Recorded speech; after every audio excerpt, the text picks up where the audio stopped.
House to Home, presented by Remax Diamond Realty. House to Home is back, everybody. And by that I mean myself, Gina, Liz, we proudly and very dutifully bring to you all the information and all the different angles about what makes real estate on Guam such a worthwhile and critical industry here. And ladies, I'd like to tackle something today, if we can, because we always talk about it's a seller's market right now, and there's whether there is an influx and a huge amount of inventory in both the commercial and residential real estate markets, or there's a very, very small shortage of it. That's properties itself. Let's talk about the number of realtors that exist in the market and people working as real estate professionals.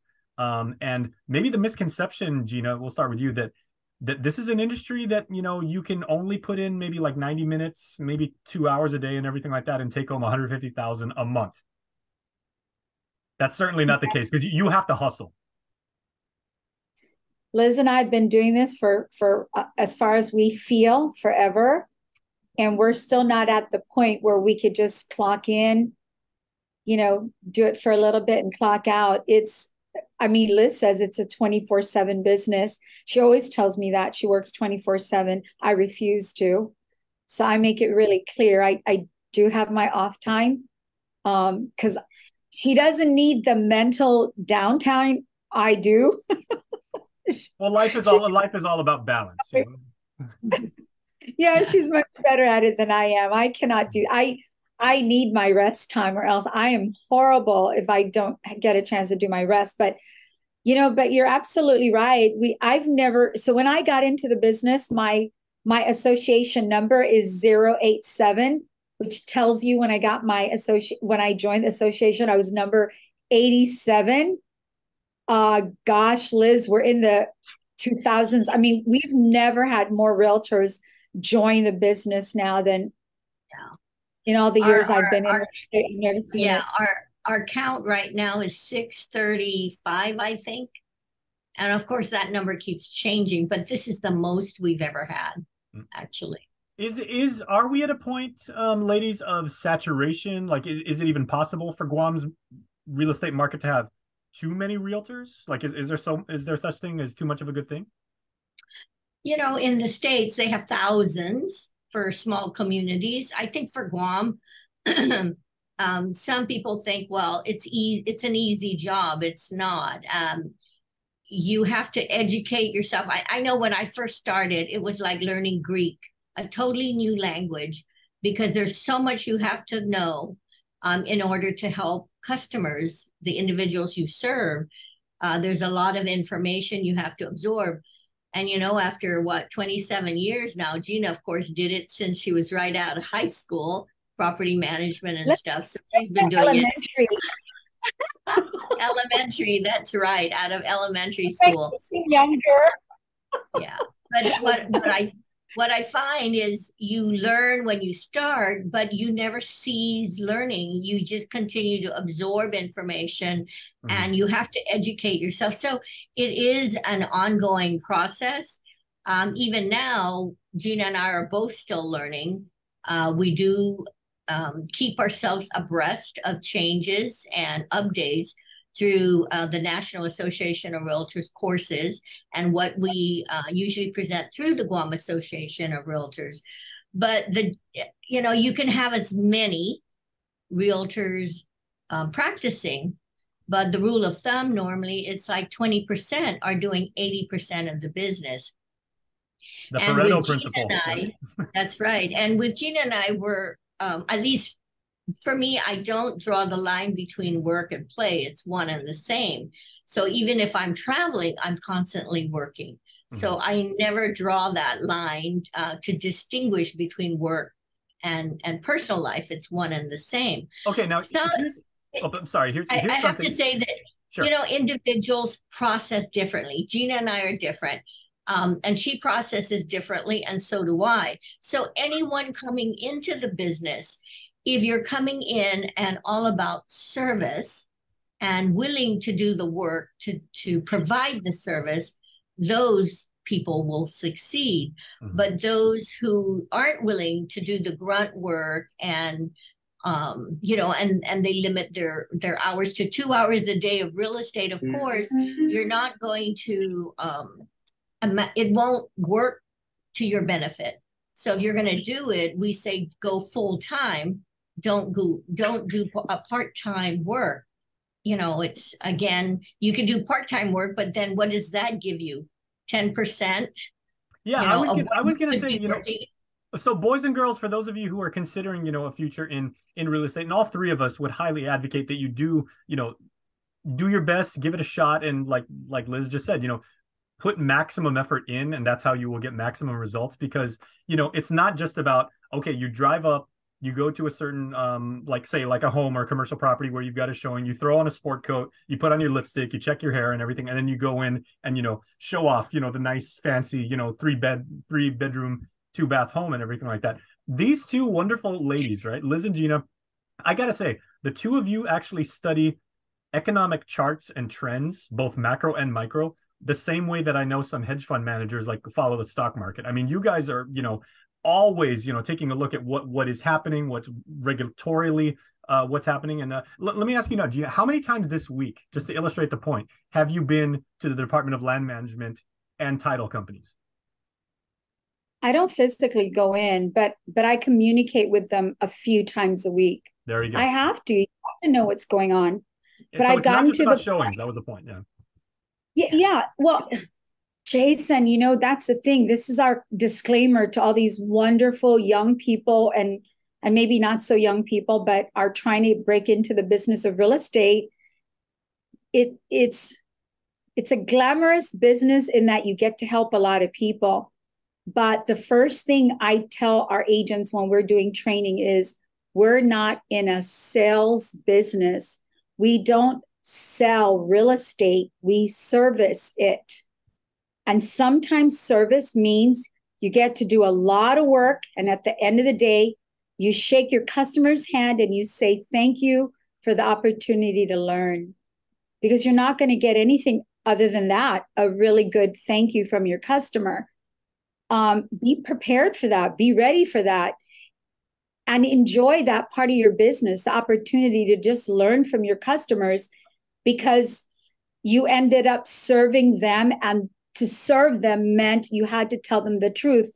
You're not going to sell this, or you can't sell this, or the best thing for you is that you shouldn't sell this, or you shouldn't buy something right now. You're not in a position where if I sold you this particular thing, that a year down the road, you're going to call me and say, Gina, I am so grateful. You're actually in the opposite position where a year from now, if I do this, if I allow you to keep going and you buy this thing, you're going to call me a year from now and you're going to be stressing over it. And sometimes that's the service, is that you pause and everybody has a reality check. Hey, you're not going to sell this today and you shouldn't. And so this is our disclaimer to all these wonderful people that are trying to get into real estate right now.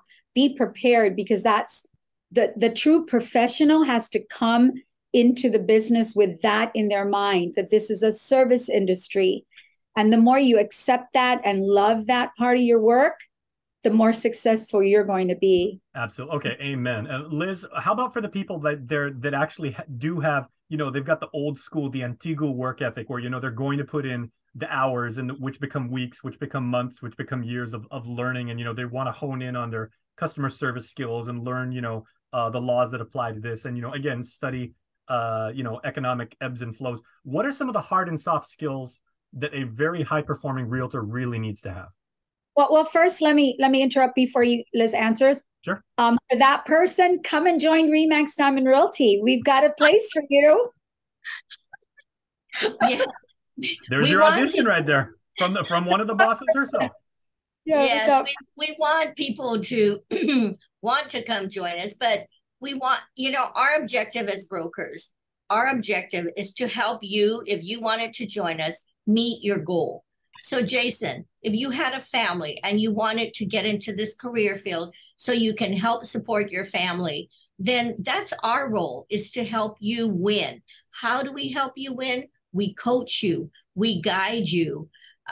You know, we encourage you to take all these courses. And then beginning of the year, we look at, okay, what did you want to do this year? How much did you want to make? How do you approach that? So if you have a figure in mind, we work it backwards. What does this mean?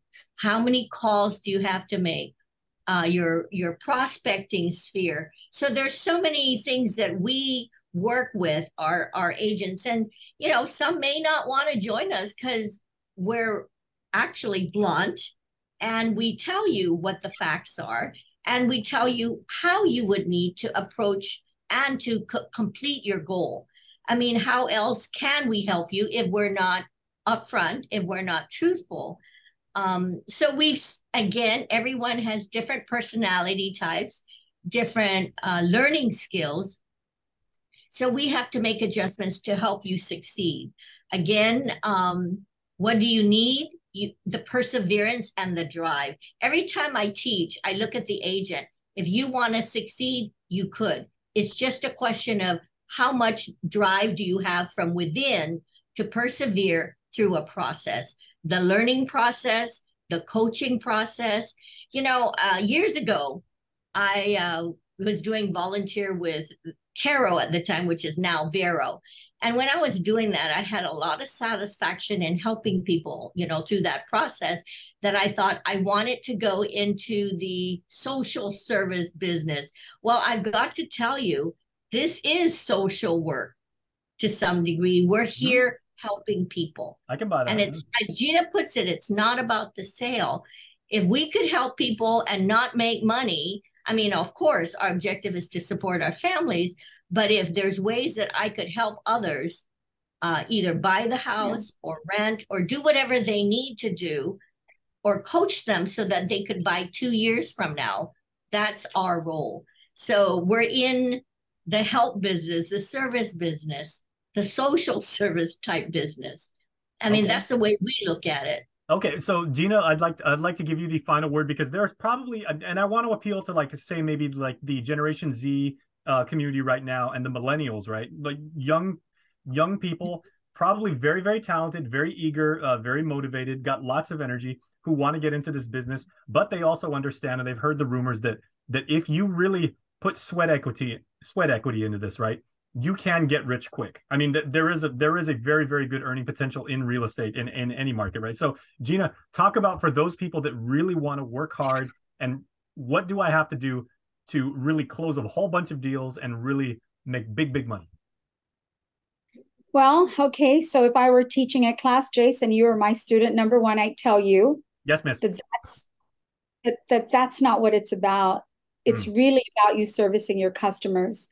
And if you do that well, then real estate is not a get rich quick business. But if you do that well, if you take care of your customers well, you will get rich. It's inevitable, because we do a lot of work. You take care of people, that comes back to you, and it translates to, I mean, we're in the commission business. So if you're doing that well, your commissions should be very good. And if it's not good, then you're not taking care of people, are you? Okay, so it is about quality, not necessarily quantity. Well, it's about both, but the busier you get and the better you get at this, the more business you're going to have. It goes hand in hand. And you asked earlier about, is the market saturated? The market dictates how many agents will be successful. If you're not a hardworking, trustworthy agent who's serving the customer well, you're not going to be able to stay in the business very long. And it's an expensive business to be in. It's not cheap to be a realtor. There's lots of cost.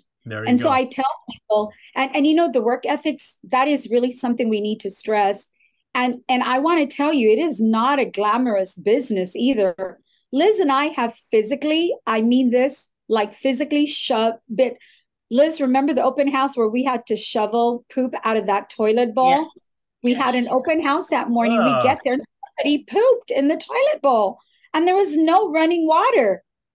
I mean, we literally had to shovel it out, run to the neighbors and get water, and try to clean up as best we could.